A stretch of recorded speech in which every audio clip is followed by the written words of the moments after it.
Así que lo dejo aquí. Quiero leer la frase de la semana. Dice, cada vez que antepongas la felicidad a la justicia, estarás condenado a la miseria. Ese es el gran mensaje de la Biblia de principio a fin. Solo los que buscan ser justos serán verdaderamente felices. Solo los que buscan ser justos serán verdaderamente felices. Y esta es la introducción perfecta para continuar el tema que empezamos hace 3 semanas. ¿Os acordáis? Acerca del sermón del monte. La última frase, solo los que buscan ser justos serán verdaderamente felices. ¿Qué significa la palabra bienaventurado? Significa felices.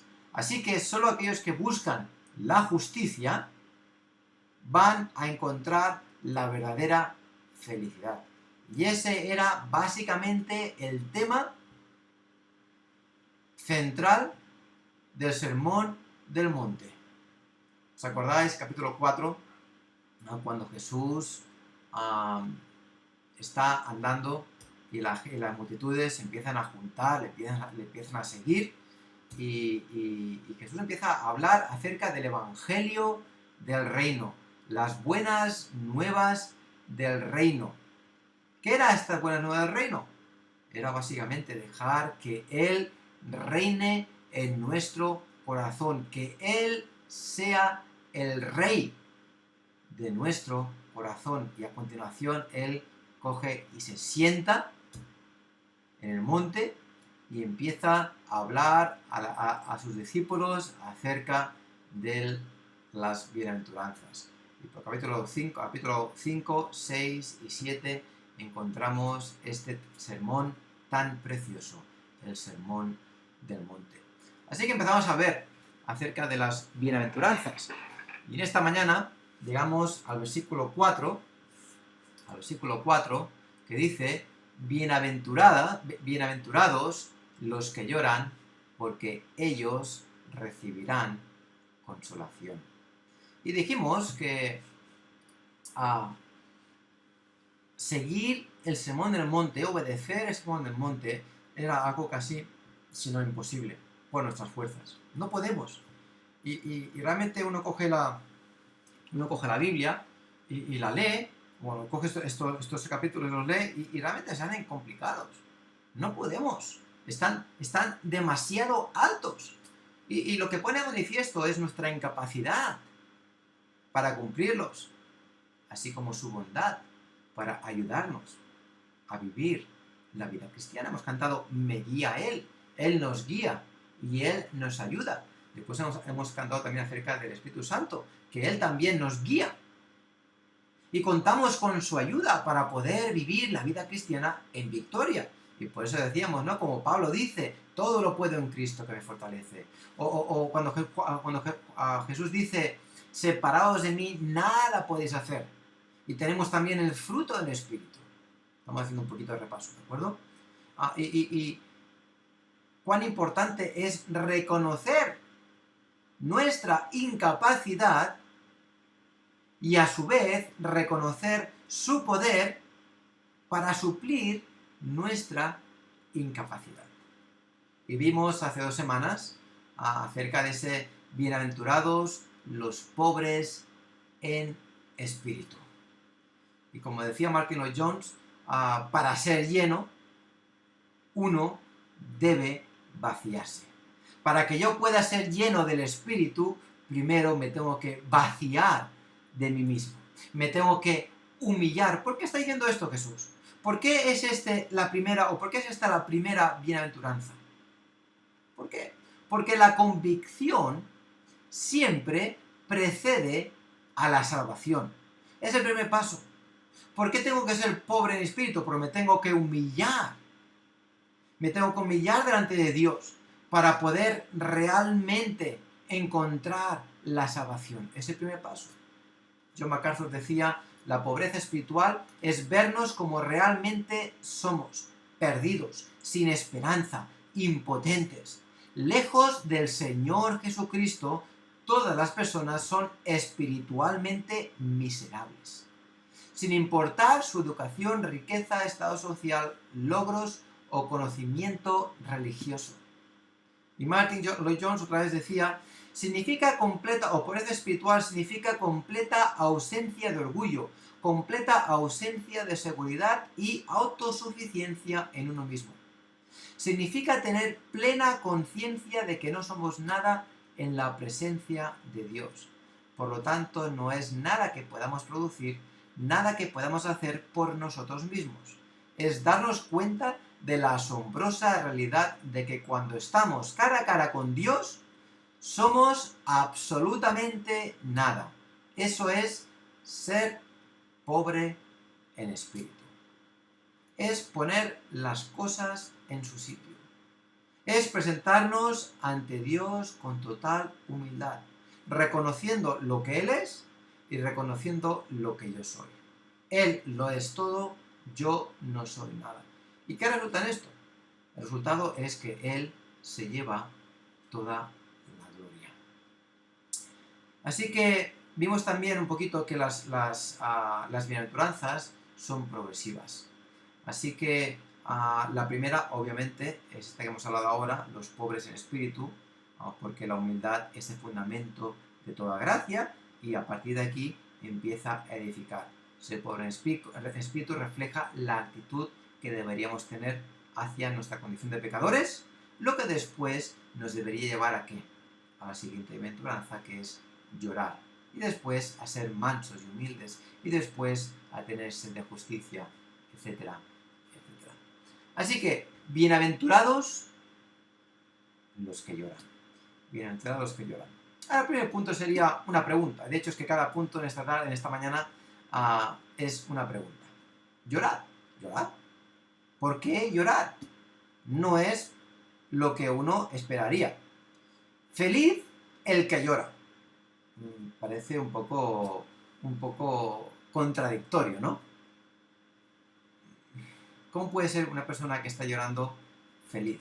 Y las bienaventuranzas, como vimos, son paradójicas, porque lo que prometen como resultado de lo que demandan parecen incongruencias a los ojos del hombre natural. Te dicen una cosa y el resultado de lo que te piden es precisamente lo contrario a lo que uno podría esperar. Es decir, si estoy llorando, esperaría tristeza. Si estoy riendo, esperaría felicidad. Y Jesús se sienta con sus discípulos, bienaventurados los pobres en espíritu, porque ellos verán, o porque Dios es el reino de los cielos. Bienaventurados los que lloran, porque serán consolados. Y claro, la gente que está escuchando allí, bienaventurados, feliz el que llora, porque será consolado. ¿Y eso qué significa? A ver, si tú te has detenido aquí a pensar lo que significa, pues quizá también te lo has preguntado. ¿Qué significa? ¿Qué significa cuando Jesús dice bienaventurados los que lloran? Parece una incongruencia. Y, de hecho es que el mundo no funciona así. El mundo, a lo largo de la historia, ha asumido que las cosas favorables traen felicidad y las cosas desfavorables traen tristeza. Y de hecho es que este principio es tan evidente que nadie se pone a debatirlo. Pero Jesús dice, felices los que lloran. Y realmente vivimos en tiempos difíciles. La vida está llena de problemas. Piensa en ello. Cuanto mayor es el problema, o cuanto mayor es el dolor, mayor la presión. Peor el desespero. Y más esquivo se convierte el consuelo. Y todos queremos felicidad. Todos querríamos ser bienaventurados. El problema es que el hombre busca donde no podrás encontrar. No sé si alguna vez te ha pasado. Pierdes algo en casa y te pierdes un bolígrafo. Tienes un bolígrafo como este y lo has perdido. Y empiezas a buscar. Vas buscando por arriba, por abajo, tras el sofá, tras la cocina, bajo los muebles, Vas buscando, buscando, buscando. Pero ¿sabes qué? El bolígrafo que has perdido está solamente en un lugar. Yo pienso muchas veces, digo, yo estoy aquí buscando por toda la casa y a menos que yo busque en el lugar adecuado, por más que busque, no lo voy a encontrar a menos que me dirija al lugar adecuado. Me puedo empeñar a buscar, pero si lo tiro a la basura, por más que busque en casa, es un buscar en vano. A pesar de que cuando yo lo busco, no lo sé. Pero espero que me entendáis. No sé si me estoy liando aquí un poquito o no, pero espero que me entendáis. El bolígrafo está en un lugar. Y por más bien que busque, a menos que ponga mi mirada, mis ojos, donde está el bolígrafo, no lo voy a encontrar. Y la felicidad es lo mismo. Tú puedes buscarla por allí donde tú quieras. Puedes buscarla muy bien, poner todo tu empeño, probar todo tipo de cosas. Pero a menos que tú busques la felicidad en el lugar donde tú la puedes encontrar, no la vas a encontrar. Y es lo que el Señor está diciendo. Felices, bienaventurados los que lloran. Felices, bienaventurados los pobres en espíritu. La verdadera felicidad no se encuentra donde el mundo la busca o allí donde el mundo te ofrece, por muy bien que la busques. Déjame leer otra cita, tengo varias citas aquí esta mañana. Dice, toda la estructura de la mayoría de los seres humanos, ya sean simples o sofisticados, ricos o pobres, educados o analfabetos, está basada en el aparente principio incontrovertible, es decir, que no admite duda ni disputa, de que el camino a la felicidad es el que las cosas vayan como uno quiere. El placer trae felicidad. El dinero trae felicidad. El entretenimiento trae felicidad.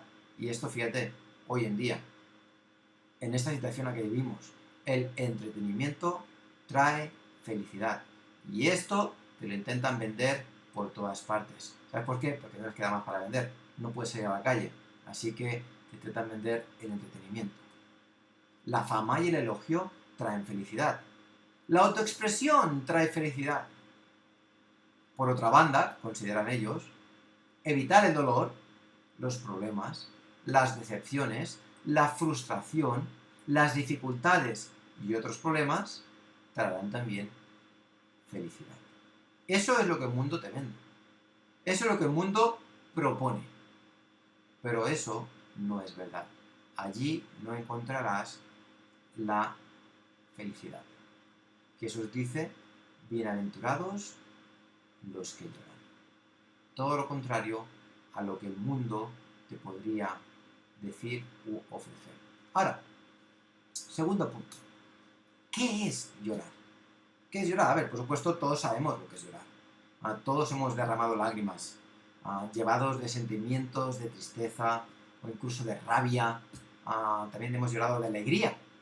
Pero ¿a qué se refiere Jesús cuando está diciendo los que lloran? ¿En qué está pensando? La palabra llorar, en este texto, es la palabra griega panceos, y significa lamentación, gemir o estar triste. Y los eruditos en el griego consideran esta palabra como la más fuerte a la hora de describir dolor. De hecho, es que es una palabra reservada para aquel dolor cuando alguien está afligido por la muerte de un ser querido. Quizás sería el dolor más grande, ¿no? Separación ya para siempre, por lo menos hasta la eternidad. Separación de la familia, separación de un ser querido. Cuando alguien fallece y hay un dolor que, entre comillas, no hay nada que pueda curar este dolor. En Marcos 16:10 encontramos este versículo. No me sale la pantalla, así que no lo voy a leer. Bueno, lo voy a leer, pero no... aquí está. Dice aquí, yendo ella, lo hizo saber a los que habían estado con él, que estaban tristes y llorando. La palabra tristes, no la palabra llorando. La palabra tristes es la palabra panceos.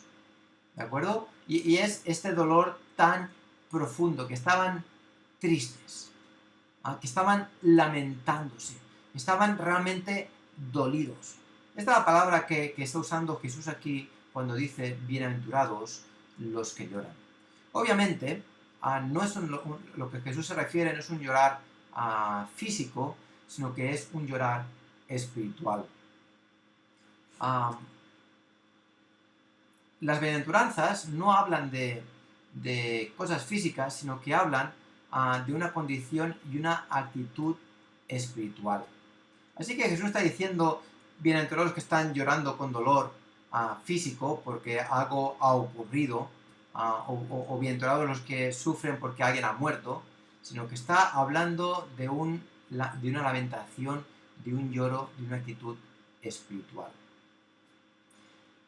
2 Corintios capítulo 7, versículos 10 al 11, seguramente expresan de un modo más claro lo que esta tristeza, esta lamentación significa de este modo espiritual. Vamos a leerlo, dice, porque la tristeza que es según Dios produce arrepentimiento para salvación, de que no hay que arrepentirse, pero la tristeza del mundo produce muerte.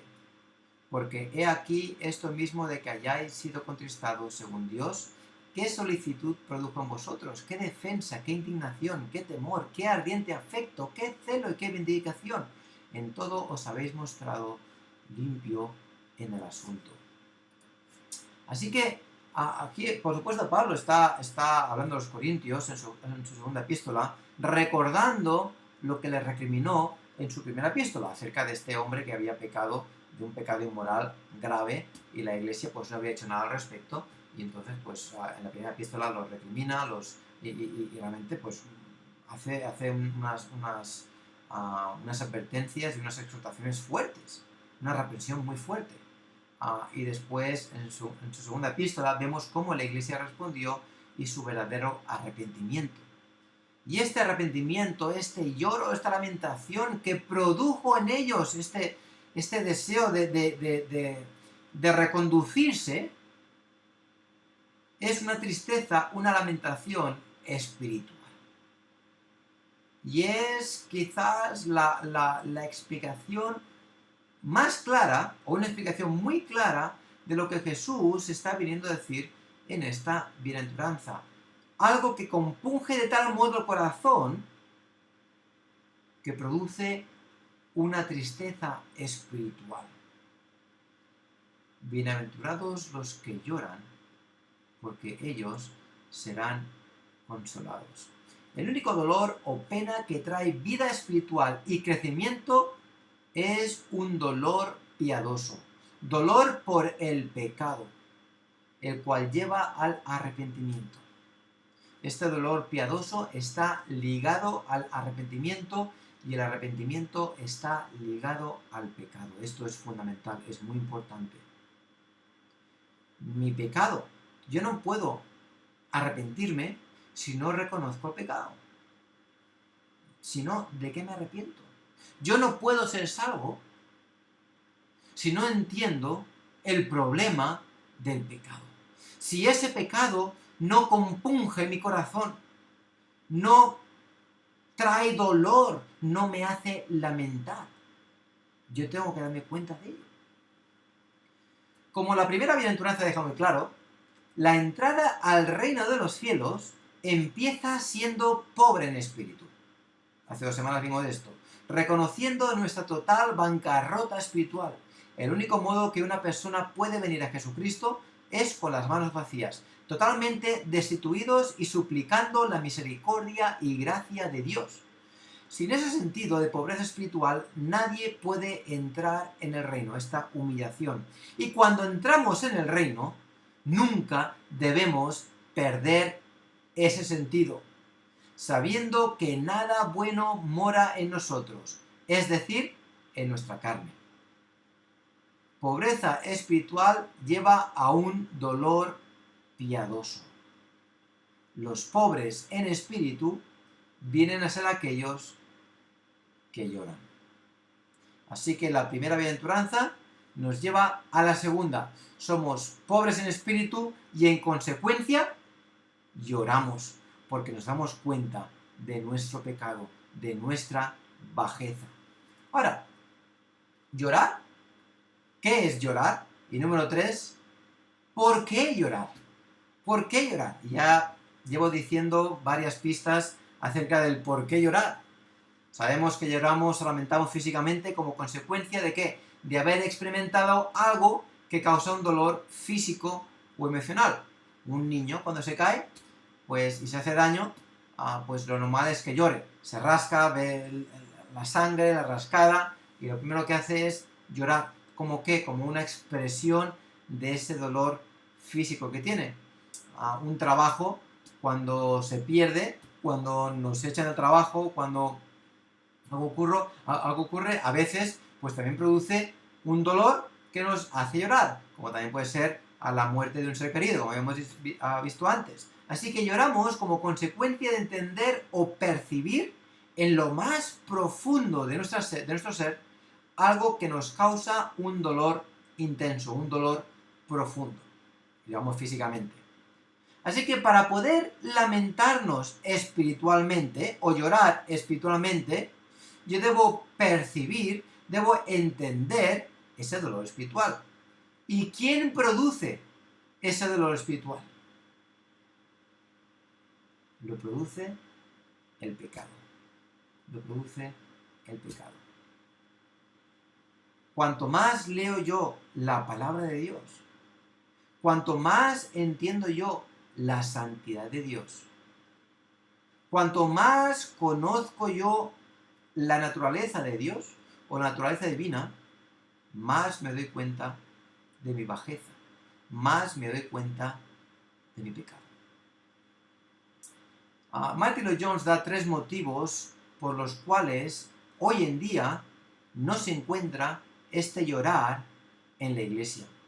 Y leerlo esto, estudiando este pasaje, pues a mí me ha abierto bastante los ojos. Sinceramente, estas bienaventuranzas, pues les conocía, pero nunca las había parado a pensar y meditar en ellas. Y la verdad es que me ha abierto bastante los ojos, mucho los ojos, pues estudiar estos versículos. Y estos tres puntos que da son muy importantes. Y lo cierto es que muchas iglesias estos puntos no los aceptan, no los toleran, no los tienen en cuenta y los pasan por lo bajino, ¿de acuerdo? Y son 3 puntos importantes. Primeramente, el primer punto que da es que las iglesias de hoy en día, o muchas iglesias de hoy en día, no tienen este lloro espiritual, porque tienen un sentido defectuoso del pecado. Un sentido defectuoso del pecado. ¿Qué es pecado? Y quizás muchos se acuerdan de este versículo, ¿verdad? En 1 de Juan, capítulo 3, versículo 4, donde vemos que todo aquel que comete pecado infringe también la ley, pues el pecado es infracción de la ley. El pecado es infracción de la ley. Y tienen un sentido defectuoso del pecado. Es decir, intentan adaptar la ley a sus preferencias.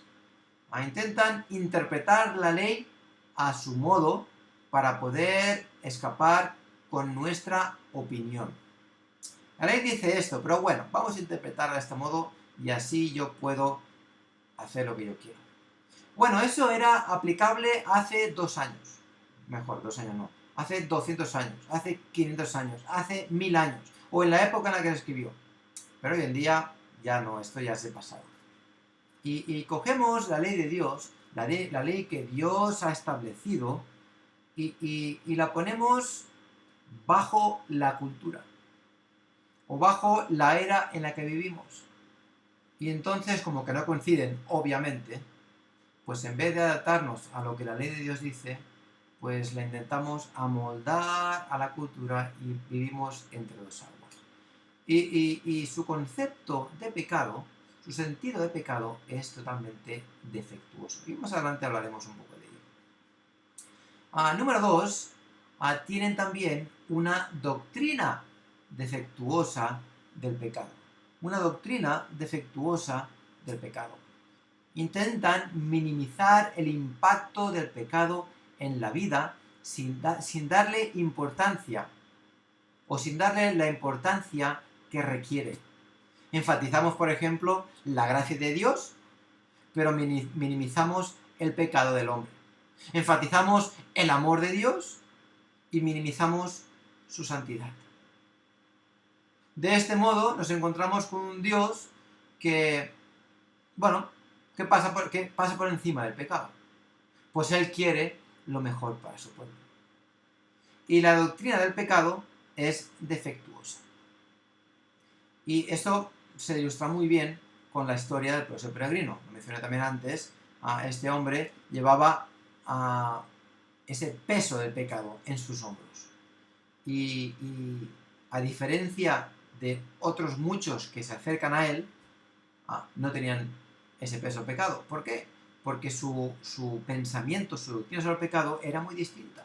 Este hombre lee en su libro acerca de que él es pecador, de que el pecado le lleva a la muerte, de que el pecado le condena, y cuanto más lee, más se da cuenta de que ha roto la ley de Dios. Y ese pecado se va haciendo más y más grande. Ese peso del pecado cada vez se hace más insoportable. ¿Por qué? Porque su doctrina del pecado concuerda a la palabra de Dios. En cambio, si yo cojo este libro y digo, bueno, esto sí, esto no, esto no, esto tampoco. Entonces, obviamente yo estoy jugando con lo que este libro dice. Y el peso del pecado, cuando debería estar allí, no está. Me resisto, me niego a ser subyugado por el peso del pecado. Por lo tanto, me estoy perdiendo realmente lo que Dios me está diciendo cuando Él dice: bienaventurados los que lloran, porque ellos serán consolados. Una doctrina defectuosa del pecado. Y número 3, no tienen este lloro o esta lamentación piadosa porque tienen una falta de entendimiento de la verdadera naturaleza del gozo cristiano. Aparentan ser joviales, aparentan estar todo muy bien, pero no han comprendido lo que realmente es el gozo de la salvación, el gozo de tener paz con Dios por medio del Señor Jesucristo. Su concepto es superficial, además es erróneo. No concuerda con el gozo y la felicidad cristiano que encontramos en el Nuevo Testamento. Se basa en sensaciones, se basa en sentimientos, en circunstancias que, como sabemos, siempre van arriba y abajo, y es totalmente falso. Ahora, la pregunta era, ¿por qué llorar?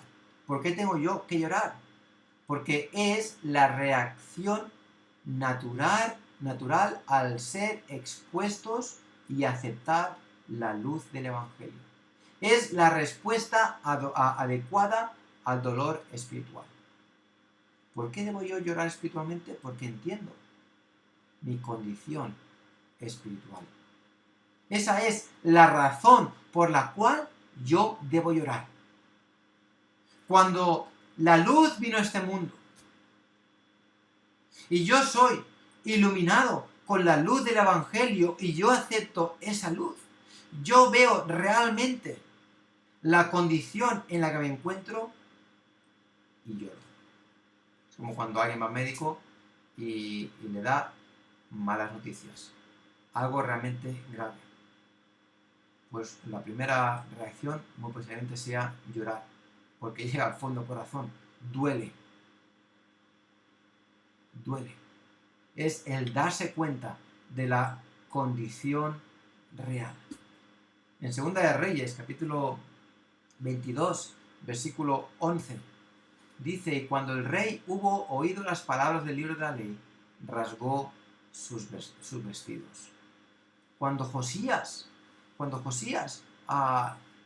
leyó el libro de la ley, siendo el rey de Israel, y se dio cuenta de que el pueblo de Dios había abandonado a Dios, se había apartado, lo primero que hace fue rasgar sus vestidos.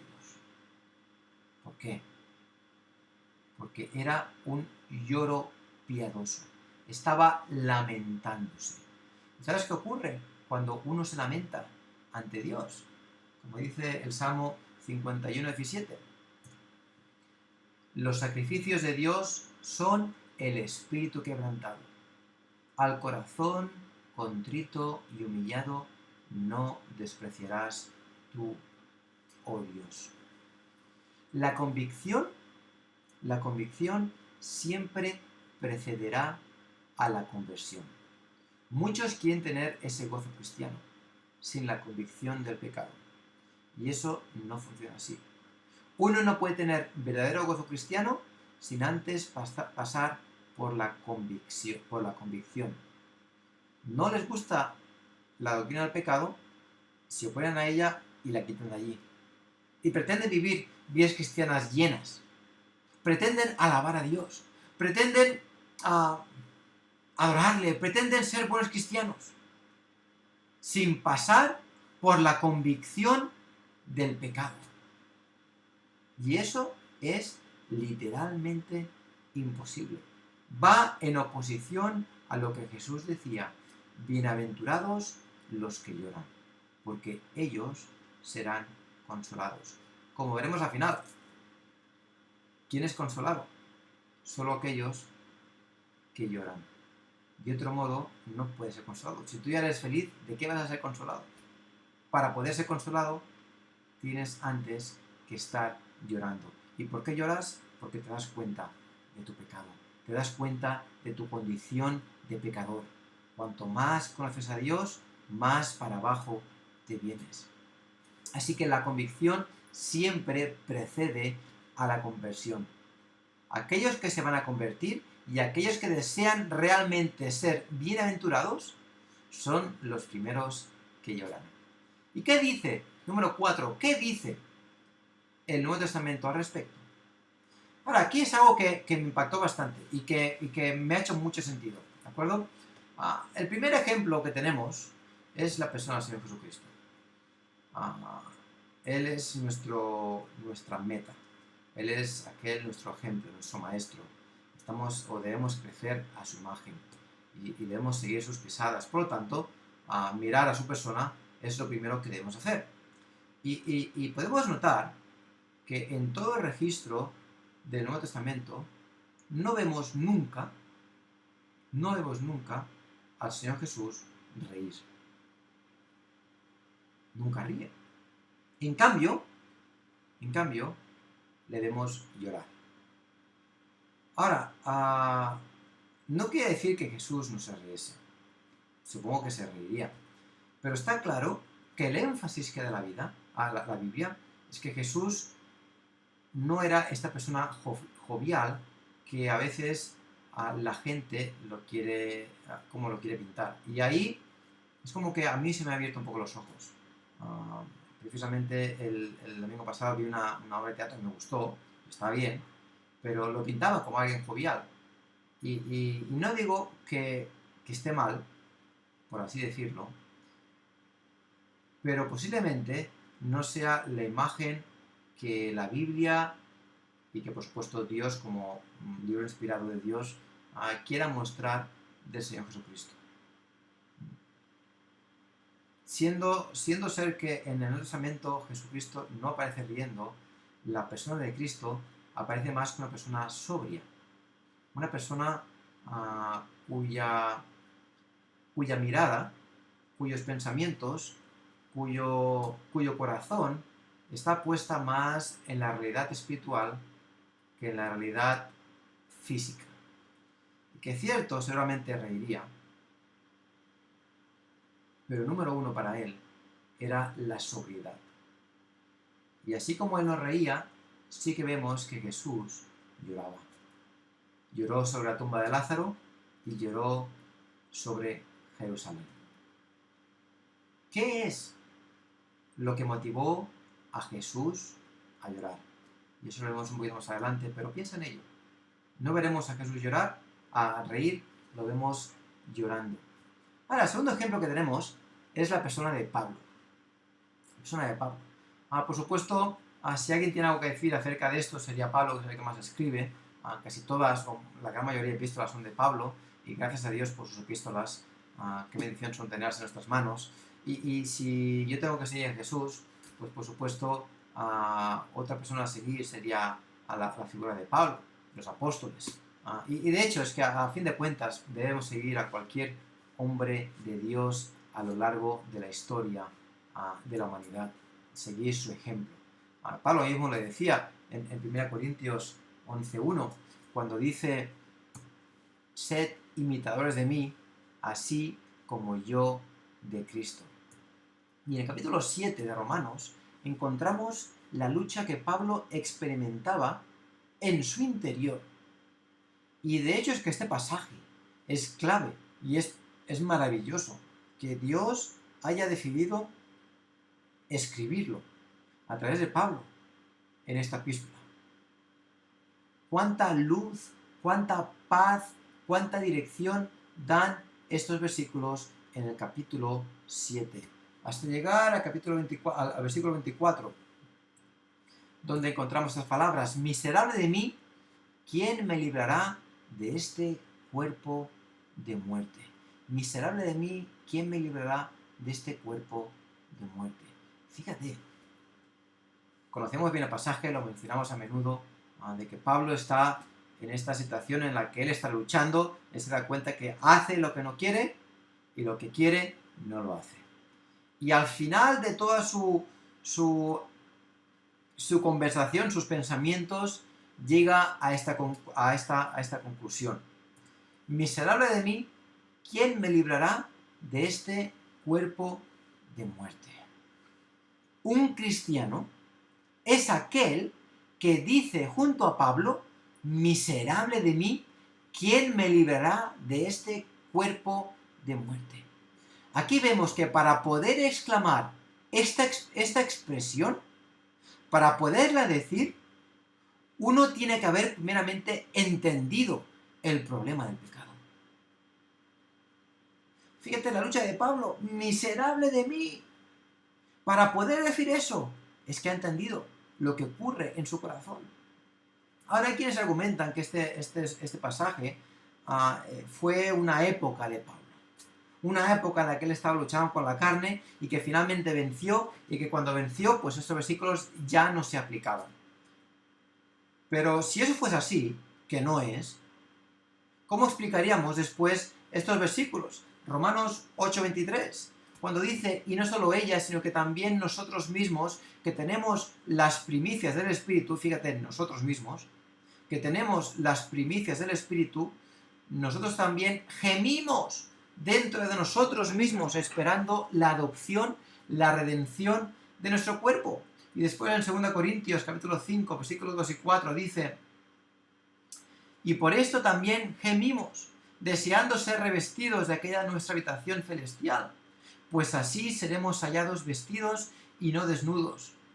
Porque asimismo los que estamos en este tabernáculo gemimos con angustia, porque no quisiéramos ser desnudados, sino revestidos, para que lo mortal sea absorbido por la vida. ¿Qué está diciendo aquí? Está diciendo: estamos gimiendo, deseando ser revestidos, deseando ya acabar con la vida para no tener que estar luchando con este cuerpo de pecado. Y cuando Pablo está diciendo de que hago lo que quiero y lo que no quiero, eso hago, es porque se da cuenta de que esta lucha es interna, esta lucha interna está siempre allí, no desaparece. Y estamos gimiendo, deseando ya ser revestidos totalmente, estar en la presencia de Dios para no tener que luchar. Así que se da cuenta que hay un problema muy grande en sí mismo, y es que es el pecado. Y ese pecado le hace exclamar: miserable de mí. Le hace lamentarse y entender realmente lo que la Biblia dice acerca del pecado es fundamental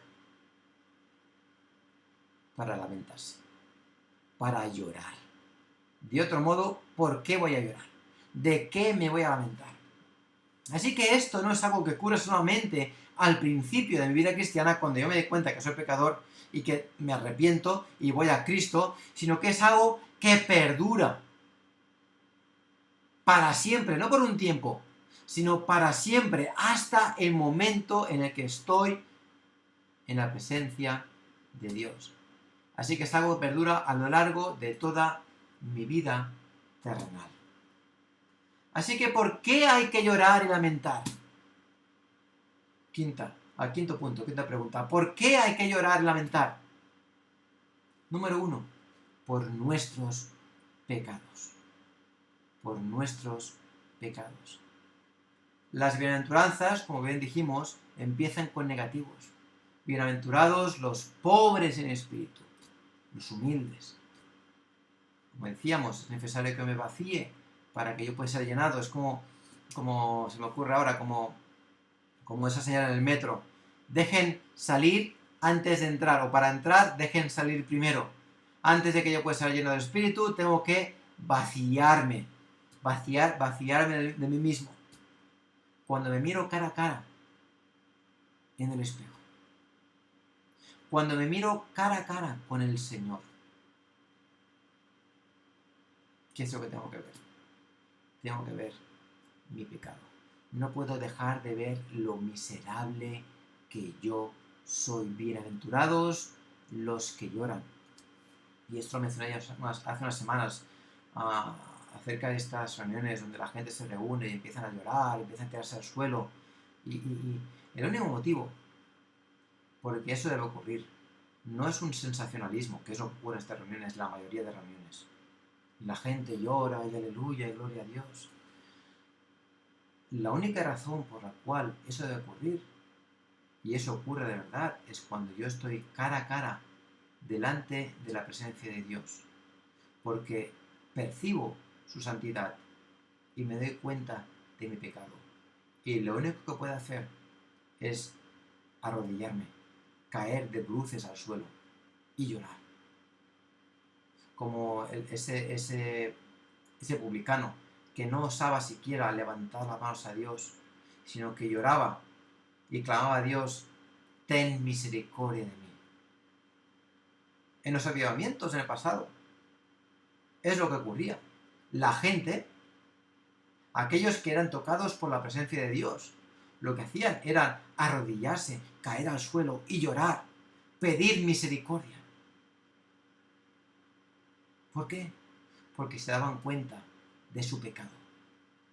Lloraban por su pecado ante un Dios que era santo. El hombre que realmente se enfrenta a sí mismo es un hombre que necesariamente se lamentará por sus pecados y por aquello que hace. Los grandes hombres que han hablado de estos temas y que han predicado y que han hombres de fe, hablan acerca de la importancia de la autoexaminación. De la autoexaminación. Es bueno, decían, es bueno para el hombre, al final del día, meditar sobre qué es lo que han hecho. Meditar sobre qué es lo que han dicho. Meditar qué es lo que han pensado. Cómo se han comportado, cómo nos hemos comportado con el prójimo. Y nos daremos cuenta de que habrán cosas de que no hemos hecho bien. Nos daremos cuenta de que hemos hablado mal, de que hemos pensado mal, de que hemos errado. Y entonces lloraremos. Entonces nos lamentaremos. Si realmente nos damos cuenta de lo que hemos hecho. Y entonces en ese momento descubre la guerra interna que hay en sus miembros. Y por lo tanto se odia a sí mismo y se lamenta por ello. Llora por ese pecado. Llora por ese pecado. Así que, ¿por qué tengo que llorar? Tengo que llorar por mi pecado. Y no solo por mi pecado, sino por el pecado del mundo. El pecado de los demás. ¿Por qué? Porque son un insulto a Dios, a nuestro Dios. Al ver la situación del mundo, al ver la condición del hombre, deberíamos lamentarnos. Y aquí volvemos a por qué Jesús lloró. Jesús lloró al darse cuenta y al conocer la condición de pecadores de este mundo. Al ver la condición de un mundo perdido. Pero ¿qué es lo que hacemos nosotros muchas veces? En vez de orar por el mundo, lo que hacemos es nos reímos con él. Cuando nos reímos de las bromas o situaciones inmorales o graciosas del mundo, a pesar de no repetirlas, nos reímos. Cuando el pecado nos entretiene, cuando sonreímos a las conversaciones pecaminosas, cuando bromeamos acerca del divorcio o de la brutalidad, o somos intrigados quizás por la inmoralidad sexual, nos estamos gozando en vez de lamentarnos. Estamos sonriendo en vez de llorar. Y yo creo que aquí todos nosotros caemos, ¿verdad? Tenemos una doctrina del pecado defectuosa. No nos tomamos las cosas del mundo como realmente son, del mundo, pecaminosas. El verdadero creyente no puede regocijarse, no puede complacerse en la injusticia, sino que tiene que señalarla.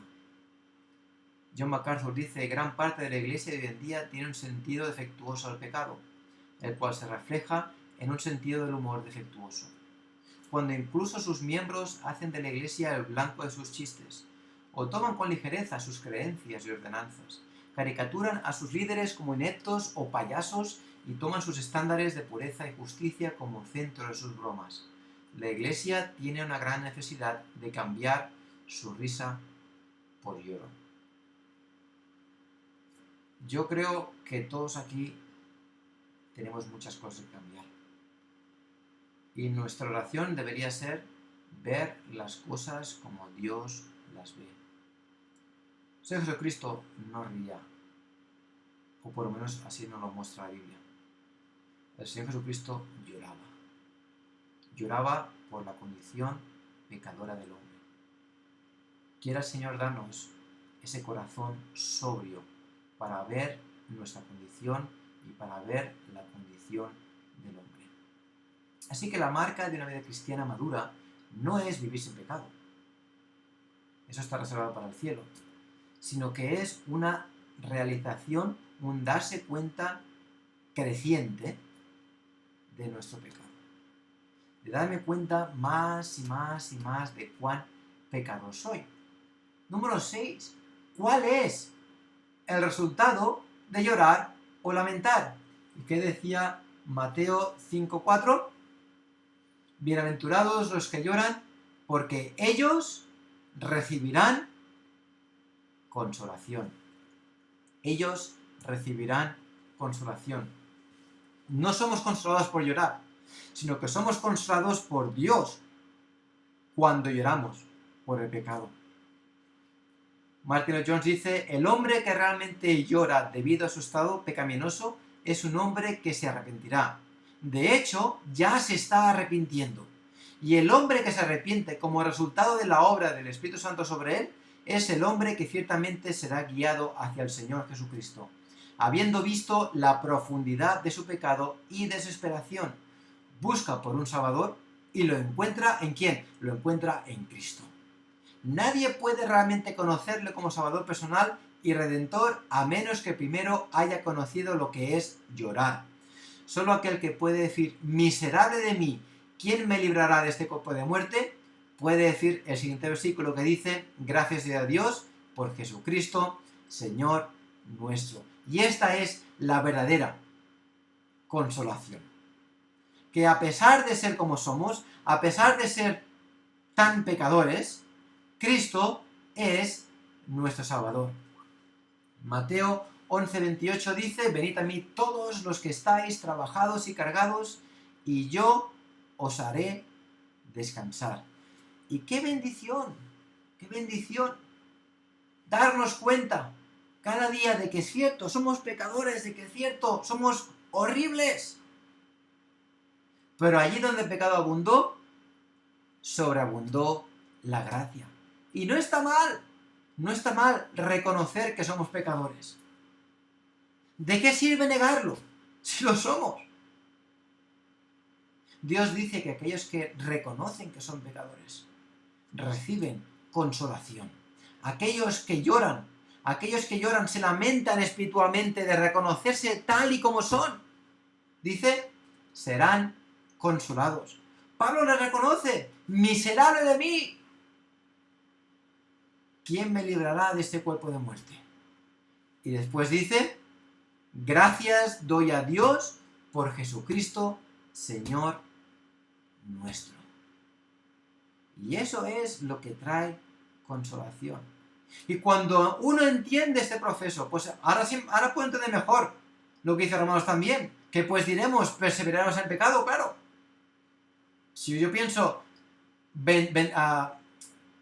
bienaventurados los que lloran, porque ellos reciben consolación, bienaventurados los que pecan, o los que se dan cuenta de su pecado, porque ellos reciben consolación, pues ellos que dicen, pues como que yo tengo que reconocer que soy pecador, pues gloria a Dios, Él me perdona. Y Pablo dice, no, ni mucho menos. Yo no puedo permanecer en pecado. Yo tengo que ir hacia arriba, ir cada vez más hacia la persona de Cristo. Pero aún y así, Juan dice que aquel que dice que no tiene pecado es mentiroso. Por lo tanto, en ese ascenso, buscando esa santidad, aún y así yo tengo esa lucha en mí, donde yo tengo que reconocer que mi mente no funciona como debería funcionar, que mis acciones no son como las que deberían ser. Y aun cuando yo estoy ascendiendo en santidad, yo sigo siendo pecador, reconociendo mi bajeza espiritual y ensalzando la santidad de Dios y gozándome, por lo tanto, en su consolación. Bienaventurados los que lloran, porque ellos serán consolados. Así que una última pregunta. ¿Cómo llorar? ¿Cómo llorar? Y pues aquí John MacArthur da varios pasos, 4 pasos, para poder llorar espiritualmente, para poder tener este lloro o esta lamentación piadosa. Número 1 es, primeramente, elimina obstáculos. Elimina obstáculos. ¿Qué son obstáculos? Pues, por ejemplo, el amor al pecado. El amor al pecado es un obstáculo. Cuando yo me aferro al pecado, no me quiero separar de él. Y cuando me aferro al pecado, estoy sencillamente engañándome a mí mismo. Es una percepción errónea de lo que Dios ha establecido y yo digo, ¿sabes qué? Esto no es lo que yo necesito. Yo me aferro al pecado. Yo quiero hacer lo que a mí me apetece. Y entonces, por supuesto, no voy a llorar como tengo que llorar. No tendré esta lamentación piadosa. Tengo que odiar, no amar al pecado. Otro obstáculo puede ser la desesperación. Ya no puedo más, no, es que no puedo, no tengo salida. Y entonces tomo a Dios por mentiroso. Me rindo. Renuncio al poder de Dios. Cuando Él dice que todo lo puedo en Cristo, que me fortalece. O separados de mí, nada podéis hacer, pero conmigo sí que podéis. Pero aquellos que se desesperan, se rinden ante el pecado. Eso es un obstáculo. También debemos, también es una razón, no debemos, también es una razón por la cual no lloramos, porque disimulamos el pecado. En vez de condenarlo, en vez de marcarlo, lo escondemos, lo disimulamos, le cambiamos la apariencia. Quizás pensamos que no hay nada por lo que debemos lamentar. Pero es que lo cierto es que si Cristo tuvo que morir por nuestro pecado, es que nuestro pecado no es algo pequeño.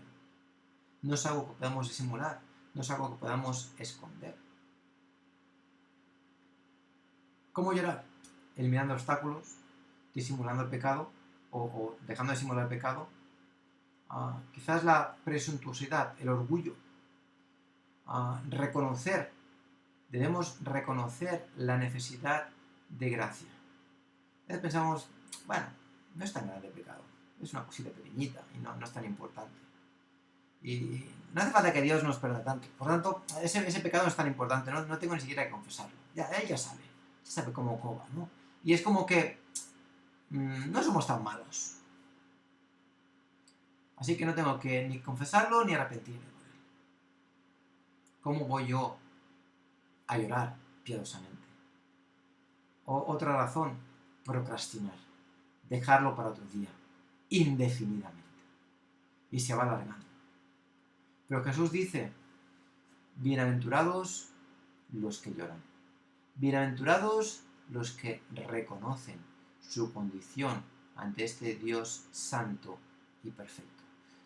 Bienaventurados los que pueden decir con Pablo, miserable de mí, ¿quién me librará de este cuerpo de muerte? Bienaventurados los que pueden estar cara a cara delante de Dios y decir, Señor, lo siento, soy un desastre. Después lo que dice, se me ocurre ahora, el siervo, cuando dice, siervos inútiles somos, lo que debemos hacer, hicimos. ¿Por qué dice siervos inútiles somos? Porque, porque es lo que somos pecadores. Pero es que no hay nada malo en decir que lo somos, en reconocerlo. ¿Por qué? Porque entonces somos consolados. ¿Por quién? Por el Señor Jesucristo. Él nos consuela con toda consolación. Y en eso nos podemos gloriar. Y ahí dice, felices los que lloran, porque serán consolados. Así que lo dejo aquí y espero que sea bendición estas palabras. La semana que viene, si Dios quiere, veremos la siguiente bienaventuranza y espero que podamos pasar esta semana cerca del Señor, a perseverar en Él, leer su palabra y serle fieles. Lo dejamos aquí y bendiciones, que el Señor nos bendiga.